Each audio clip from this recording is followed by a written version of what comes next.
es que los detentadores del poder en Cuba, Venezuela, Bolivia, Nicaragua y Ecuador con Correa no son un proceso político, son un proceso de delincuencia organizada transnacional que deben ser tratados de esa manera. Y esa es la manera como el Departamento de Justicia de los Estados Unidos ha empezado a tratar ahora a Maduro. Y era lo que le iba a mencionar, es totalmente coherente con la manera en que enfocó su acusación el Departamento de Justicia de los Estados Unidos. Pero en la acusación, y quiero referirme precisamente a eso, presentada por dos fiscales de Nueva York y la Florida, se señala a un grupo disidente de las FARC de ser socios de Nicolás Maduro en el tráfico de cocaína. ¿Qué información tiene usted al respecto según sus investigaciones? Bueno, la que está en los expedientes. Para abrir esos procesos, la Fiscalía General de los Estados Unidos presenta prueba. Y hay una cantidad de prueba muy importante. Eso es récord público, se puede leer accediendo a los registros tanto del Distrito Sur de Nueva York como del Distrito Sur de la Florida. Esos procesos están abiertos ahí, han sido de dominio público. Hay prueba muy importante, pero además hay una cantidad de cosas que usted como periodista y la población que nos está escuchando, la opinión pública conoce, porque se trata de hechos notorios. ¿Qué son los hechos notorios? Aquellas noticias, aquellas cosas que son de conocimiento público porque salen a la prensa y que son verdad. ¿Y qué son esas verdades? Primero, que Venezuela es un narcoestado.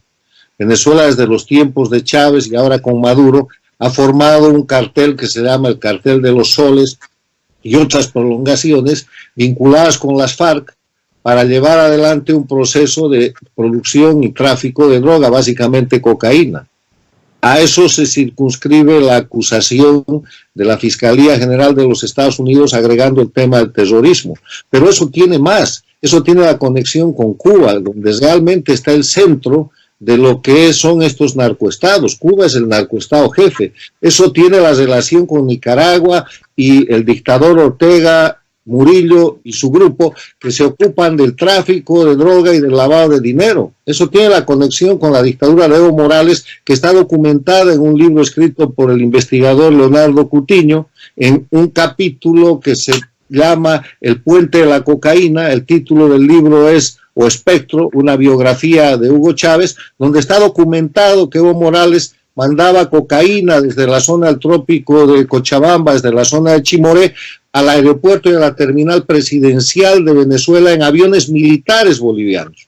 Y está entrevistado e interrogado el piloto que hacía ese tráfico, que es parte del personal de la Fuerza Aérea Boliviana. O sea, hay una documentación muy grande y lo que hace la acusación que se acaba de hacer pública de parte de la Fiscalía General de los Estados Unidos es mostrar la punta del iceberg, es mostrar lo que está pasando en la relación de Venezuela, el narcoestado principal en la operación comercial y de conglomerado de la droga, que viene de las FARC, que viene de Bolivia, que se exporta básicamente a los Estados Unidos y al resto de los países de América y del mundo, y que va a terminar por mostrar las conexiones con Cuba, con Evo Morales, con Rafael Correa, con Ortega y con todo este grupo de criminales que detentan indebidamente el poder en estos países.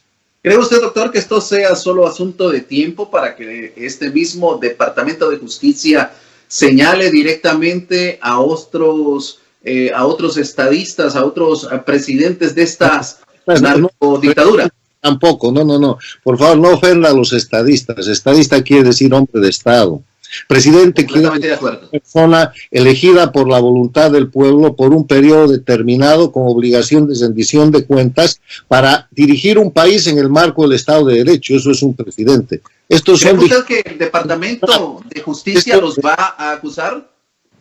Bueno, depende de la prueba. De mi parte y de parte de la gente que lucha contra las dictaduras, estamos tratando de hacer acopio de la mayor cantidad de prueba posible para ponerla en manos de las autoridades a efecto de que los fiscales, la Fiscalía General de los Estados Unidos, amplíe las investigaciones y las acusaciones que se hacen ahora contra los criminales que detentan el poder en Venezuela y contra las FARC, y sean ampliadas contra los miembros de la dictadura de Cuba, de la dictadura de Nicaragua, de Evo Morales y su banda, y el grupo criminal que Rafael Correa dirigió en el Ecuador durante 10 años.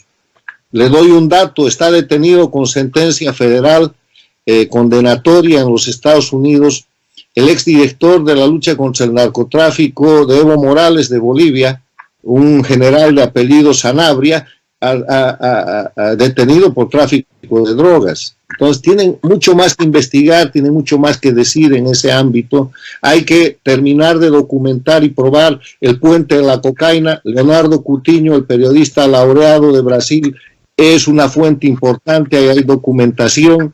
Sobre el tema de Cuba y Nicaragua hay amplísima documentación y denuncia, tanto de los sectores de oposición como de los propios sectores de investigación dentro de la lucha contra el crimen en América Latina. O sea que, les reitero, lo importante de lo que está sucediendo es que hay un parteaguas y hay una división entre lo que es política y lo que es crimen organizado.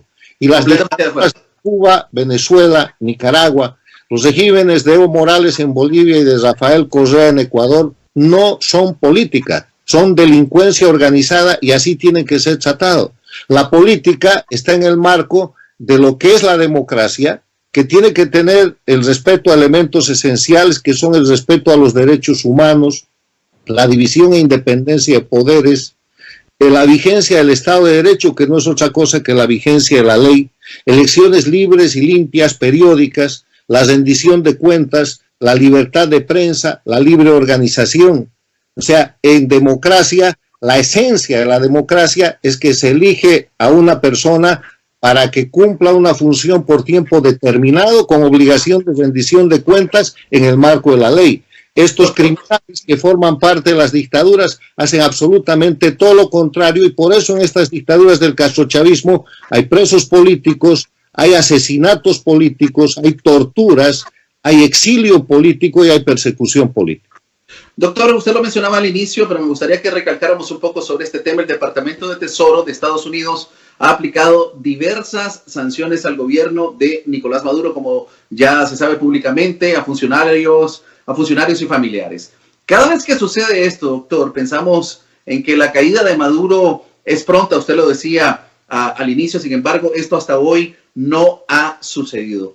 Una vez más la pregunta: ¿esta acusación representa el final de la dictadura? La acusación que ha hecho el Departamento de Justicia es un hito muy importante que hace desaparecer cualquier rasgo de legitimidad o de característica política de esas dictaduras. Nadie duda en el mundo, después de esa acusación, con Maduro perseguido y con un premio de $15 millones por su captura, con Diosdado Cabello perseguido, acusado en Nueva York y en Miami, con $10 millones por su captura, y así sucesivamente. Nadie duda que estos son unos criminales, o sea, no tienen capacidad política de seguir atribuyéndose la usurpación del poder en Venezuela, y eso se expande rápidamente a Cuba y a Nicaragua, que son los estados que han estado siendo soportados de alguna manera por el petróleo, por la riqueza y por el manejo que Cuba ha hecho de Venezuela, a la que ha convertido en su principal colonia.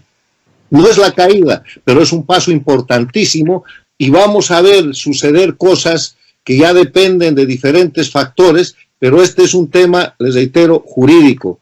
Caiga o no caiga Maduro, estará buscado, tendrá que rendir cuentas en Nueva York, habrá sentencia ahí, hay decenas de años o cadenas perpetuas sucesivas por la naturaleza de los delitos de los que se lo acusan.